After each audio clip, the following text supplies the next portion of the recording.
effectivement, nos confrères de Mediapart ont révélé qu'il y avait eu 339 victimes d'abus sexuels en France, des agresseurs, une trentaine non signalés par 25 évêques. Certains parlent d'un véritable système. Nous allons poser la question à notre correspondant au Vatican, Olivier Bonnel. Bonjour Olivier. Bonjour Nicolas.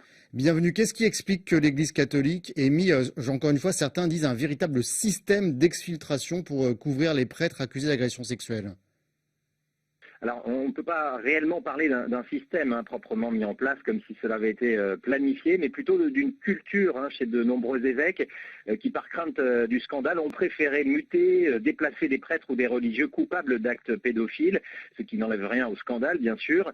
Beaucoup le reconnaissent. Il y a d'abord une barrière psychologique qui n'a pas sauté dans l'Église. On ne veut pas salir, on ne veut pas laver le linge sale, et cela concerne tous les continents. Certains, y compris à l'intérieur de l'Église, dénoncent une déconnexion totale de certains prélats avec ce qu'est la sexualité, la maturité sexuelle, et donc ne sont pas en mesure d'apprécier, de comprendre qu'un prédateur sexuel est dangereux, quel que soit son pays de mission.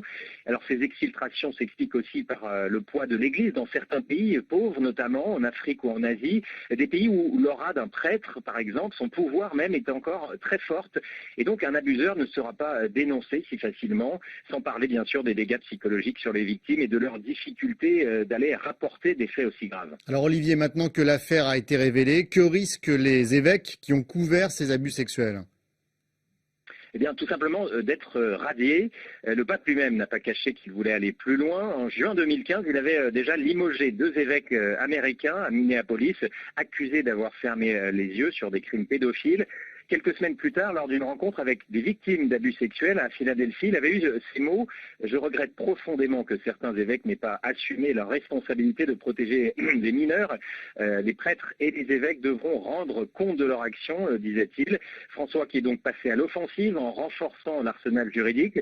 Le 4 juin 2016, il a publié un motu proprio, c'est un décret qui ouvre en fait la possibilité de démettre un évêque ou un supérieur religieux pour manque de diligence grave dans son traitement des cas d'abus sexuels. Alors les évêques peuvent être démis, mais la procédure est longue car une enquête est alors ouverte à Rome par la Congrégation pour la doctrine de la foi, avec la possibilité pour les évêques d'assurer leur défense. Cette lenteur est toujours ressentie douloureusement par les victimes. Et puis il faut noter, Nicolas, que aussi la création d'un tribunal pour juger les évêques avait été proposée par la Commission pontificale pour la protection des mineurs et acceptée par le pape. Or, la Congrégation pour la doctrine de la foi a bloqué jusqu'ici la mise en place de cette structure. Olivier, il faut aussi parler de cette affaire concernant le père Julio César Grassi. Il a été condamné à 15 ans de prison en Argentine le 21 mars. L'Argentine, c'est le pays d'où vient le pape François. Il a été mis en cause dans cette affaire. Il est accusé de complaisance, peut-être même d'avoir fait pression sur la justice. Est-ce qu'il encourt des sanctions ? Alors, techniquement non, parce que personne n'a d'autorité supérieure au souverain pontife dans l'Église. En revanche, nombreux sont ceux qui attendent que le père Grassi soit réduit à l'état laïque, comme on dit dans l'Église. Pour l'instant, le pape et la Congrégation pour la doctrine de la foi ne se sont pas prononcés. Il faudra sans doute attendre plusieurs mois. Mais néanmoins, les choses bougent, car le Saint-Siège a ouvert une enquête canonique après les dénonciations qui ont visé le père Grassi. Et puis ensuite, il faut voir le fond du dossier. Avant d'être élu pape, le cardinal Bergoglio, futur pape François, était donc archevêque de Buenos Aires, et il aurait fait pression sur la justice argentine pour défendre Julio César Grassi. Or, pour ceux qui connaissent bien le cardinal Bergoglio à l'époque, il semble que son implication dans le cas Grassi ne soit pas aussi simple.